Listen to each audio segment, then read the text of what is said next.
morning. I'm not going to be on here that long. I just want to clear the air on some things that a lot of people lately have been asking me to do. I want to say something that's going to really make y'all understand things a little bit differently. And it's simple. Not everybody who clapping with you clapping for you. You think that somebody is clapping for your success. You got to be careful who you stand in front of, and sometimes you got to be careful who you let stand behind you. People grasp this concept. When you got a promotion at work, how many people was working there that they knew could do the job better than you, but when they put them in place, they failed at it?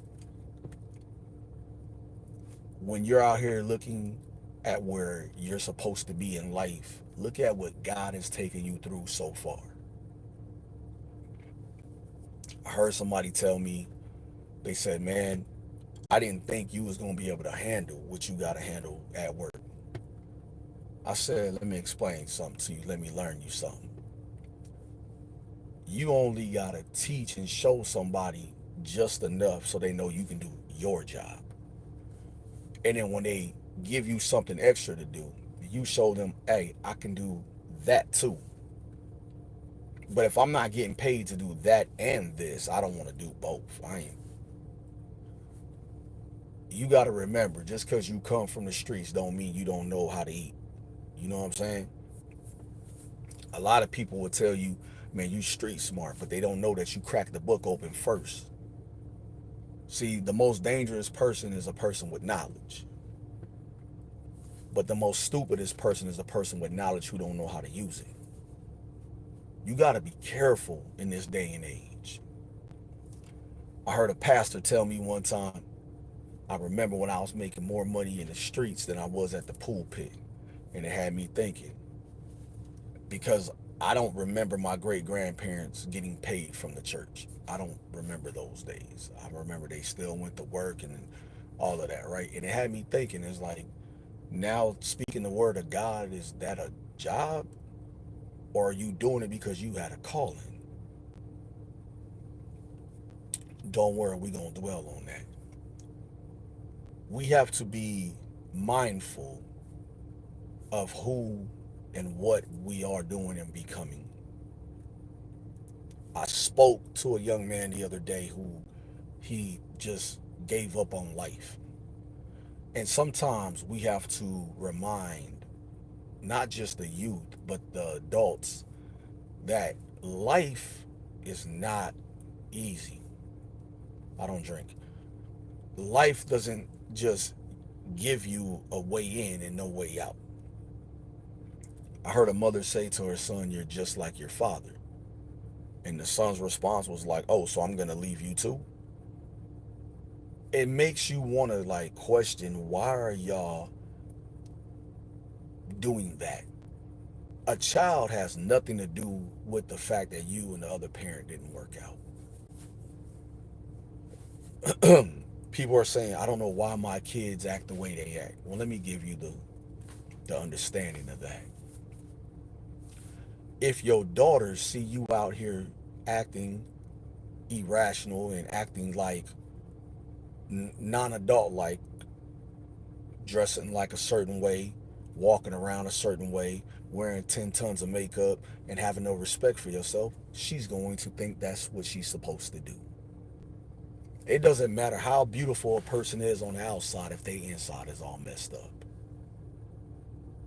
When it comes to a son, more of this and less gaming and makeup streaming. Well, let's be clear on this. I'm gonna get back to you on that. If your son doesn't have a man to look up to guide him correctly, which is you, the father, you supposed to be that person, right?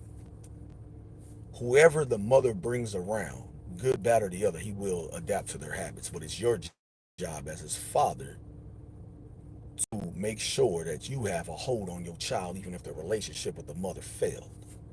Now, how does this work? Stop letting your new girlfriend dictate how you parent your kid. Stop letting your new boyfriend dictate how you allow the other parent to parent the kid. Y'all need to co-parent. They weren't there when y'all were making this child, so they can't have a say-so in how y'all doing it. Now, let me back up a little bit. If you're not doing your part and the other party is stepping in doing your job and their job, you're gonna have to be quiet. You're gonna have to take a step back and be quiet. Because as long as you're not putting your hands on my kid and you're guiding my kid the right way, I don't have a problem with that. Now, most of y'all, men and women, get to acting silly. And I'm going to tell you, as a man who used to be on child support, as a man who used to just say, the hell with it, I'm going to give y'all a word of advice. You can no longer use a child as a device to hurt the father or the other parent. Let me just speak for the father's side. You can't do it anymore. Oh, you can't see your child no more. Let me explain something to you what that goes in our mind. That's cool. I'll just make another one. That's a young man's mentality. I ain't talking about a grown up. I'm talking about a young man's mentality. Because not only will you make your child suffer for your ignorance because you want to control the narrative with the child. Why do you think y'all get put on child support? Some of y'all. Let me say some of y'all. Some of y'all need to be put on it. But why do y'all think? Y'all think y'all paying child support when y'all break up and you're the person that was still doing for your kid? You ain't getting put on child support for that. You paying this thing called breakup support. Because now she's mad or he's mad that you're going to move on with your life with somebody else and they want to financially cripple you. They're not clapping for you. They're clapping for your failure. Most of you women and men got to understand this. If we was good, if I was taking care of my responsibilities with you, what make you think I'm going to stop when we not together, right? But here's what happens. Some of y'all get with somebody new and they get in your head. So here's what you tell them. Whatever was in place before you got to be in place while I'm with you. If me and my baby mama or the mother of my kids or the mother of my father, my kid's father got a good rapport, if he says, hey, I'm going to send you this much money every month on a Cash App card or whatever, please believe it's going to be there every month like clockwork. You don't need to have the child support people in your business, because let me explain to y'all. Y'all women or whoever the custodial parent is, if your child support is $500, you ain't getting $500. The state getting their money. If the baby daddy or whoever is behind even a little bit, the state gonna get their money, then you gonna get the remaining balance, which means the father or the custodial parent is never going to catch up until that child turns 18. That's it. Once that child turns 18, the interest stops. Here's what y'all parents who get the check don't realize. What happens when that money runs out? And you now have to figure out that $500-$600 ain't coming anymore. First of all, that money is called child support. It ain't called parent support. That ain't for you. That's to take care of your child and some of the needs of the home. It ain't there to take care of your other kids. Your other kids' baby daddy supposed to be taking care of that, or the other custodial parent supposed to be taking care of that. That money is for that child. Oh, well, I could take some of this money out if I want to go have a drink. No, you can't. No, you cannot. That money is for that child. And when I see sorry parents do that, because y'all are sorry parents who do it, and then you got the nerve to say, well, your dad only sent this much money, or your mom only sent this much money. Well, guess what? It don't take $600 a month to raise no kid if you raising them correctly on a budget. It does not. Pair of shoes, there you go. The lights, okay. That kid should, out of 600, that kid should have like 250 left over every month of their money that they spend, not that you control. They should put that 250 in a bank account. But you know what happens? You get these sorry parents. And I'm on y'all head this morning. Y'all sorry parents go get on Section 8. Y'all driving Chrysler 300s. Then you got the nerve to move a sorry dude inside the home with you who don't got a job, who want to lay on your couch, who want to play your kids' video games and eat your kids' snacks. And you think you got something. Oh, men, y'all ain't off the hook. Y'all will take care of somebody else's kid but won't do for your own. Now, how does that work? How does that work? Do you know what kind of sorry father you gotta be to take care of somebody else's responsibility and won't do for your own responsibility? Hold on, it get deeper. Do you know what kind of sorry father you gotta be to treat your kid like trash and treat somebody else's kid perfect? Oh, their kid would never do that. Shut up. You ain't been around long enough to know. 2 years, 3 years, it don't know. Treat everybody the same. Here's the cold part about it. You expect the new dude to foot the bill for the old person who put you in debt. That ain't his job to fix your problem. You expect the new woman to mend your broken heart that the last woman did. No, that's your fault. You need to fix yourself first. Before you even try to engage in a new relationship, fix you. People don't think men got emotions, but you need to fix you. You ever seen a woman tell a man, well, I can find somebody better? No, you can just find somebody that's going to spend more.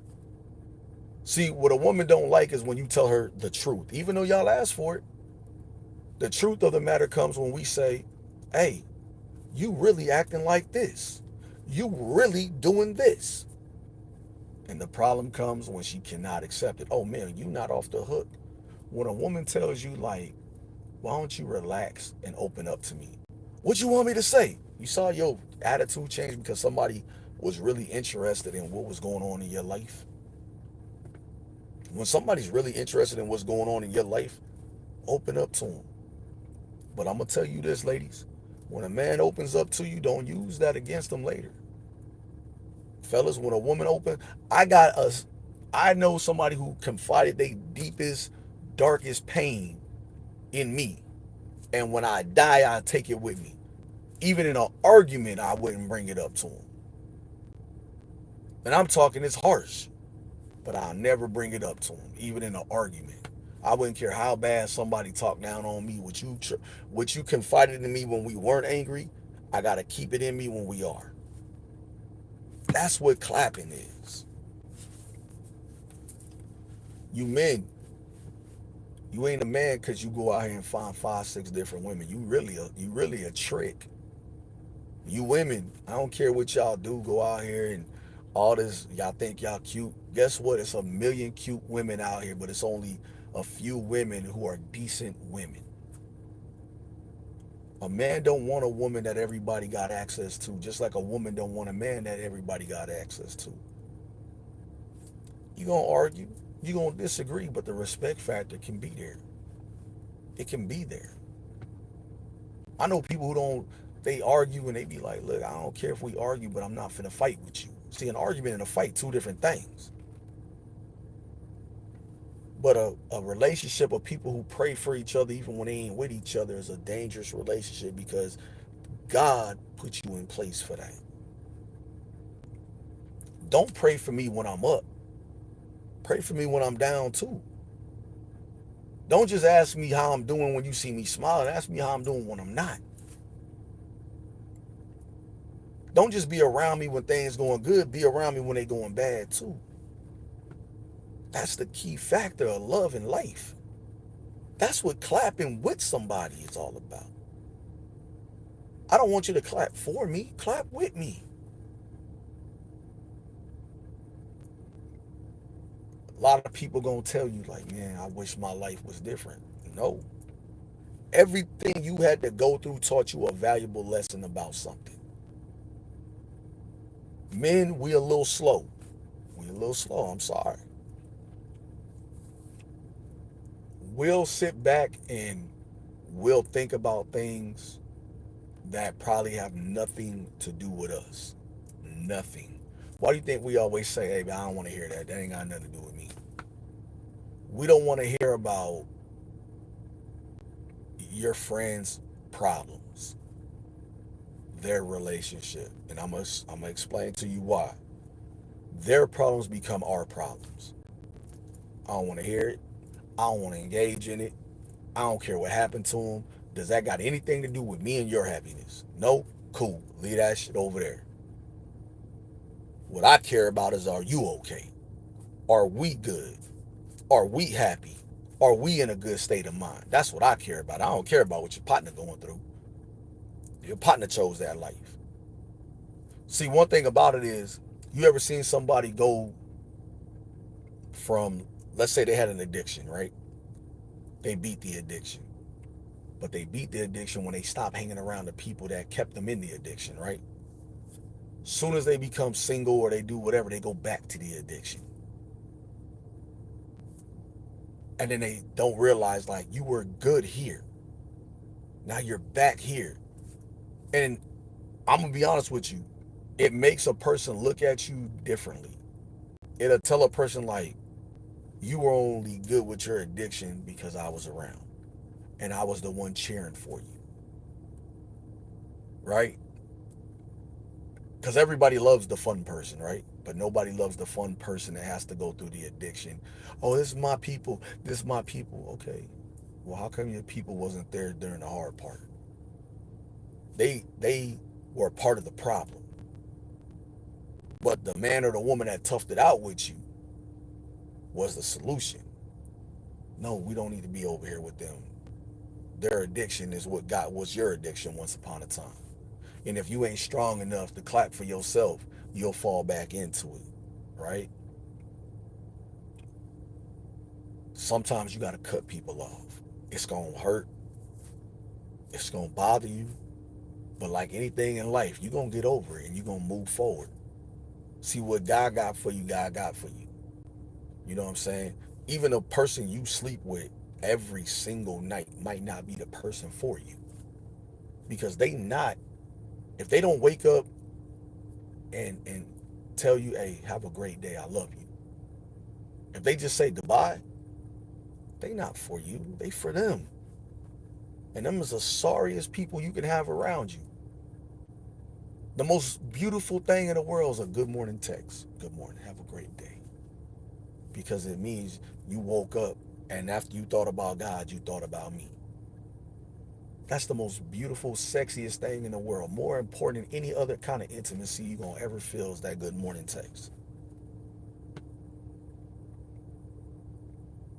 Physical touch, yeah, that's physical touch is cool, but that mental, emotional, good morning. You ever seen a text message after an argument? Hey, I'm sorry. We went through what we went through, but I love you. I'm sorry. We'll talk about it later. What did you want for dinner? That's more sexy than any argument. Any physical touch you gonna have. Hey, I don't want to be around a bunch of people tonight. Let's just me and you go do something. And respect the person that's telling you this. See, that person that's telling you this is clapping with you, not just for you. They clapping with you. Like, come on, I want us. You ever see somebody who decide that they want to better themselves in life? They want to go to school. They want to get a degree. No matter what their age is. Man, clap with them. Don't clap for them. Clap with them. But always remember, watch who you stand in front of and watch who you let stand behind you. Because sometimes people that's smiling in your face can't wait to take your place. I cut people off like a baby's umbilical cord. If I feel like the disrespect is there and there's no more loyalty there, I cut them off like a baby's umbilical cord, like quick. See ya. Why? Because I gotta make sure at the end of the day that I'm good on me. You ever seen a person put everybody else first? And then they worry about them? Y'all gotta stop doing that. The good books say charity begins at home, then it spreads abroad. If anybody get mad because you doing for you first, they selfish. Though I walk through the valley of the shadow of death, that I will fear no evil because thou is with me. That means God got me even when humans don't. God got me. Even when I'm at my darkest point in my life and I'm shedding tears, God got me. Because God won't turn me down. Humans will. When I pray and cry deep inside, God already know. He just let me get it out uninterrupted. You know what I'm saying? When it's uninterrupted, sometimes let your spouse or whoever you with come and just lay their head on your shoulders and let them just cry it out. Don't tell them it's gonna be all right. Just rub their back and don't say a word, because they don't need you to fix it. They just want you to be there. Sometimes you just gotta know what you're doing. Somebody get a promotion at work and they text you, hey, they don't care when you respond. They just want you to know you was the first person they want to tell. Hey, I got a promotion. Hey, I'm feeling good. Don't just hit them back with an emoji. Spell it out. I'm proud of you. I love you. Let's celebrate. Don't just send them a heart emoji or a happy face or something like that, because there's no effort in it. None.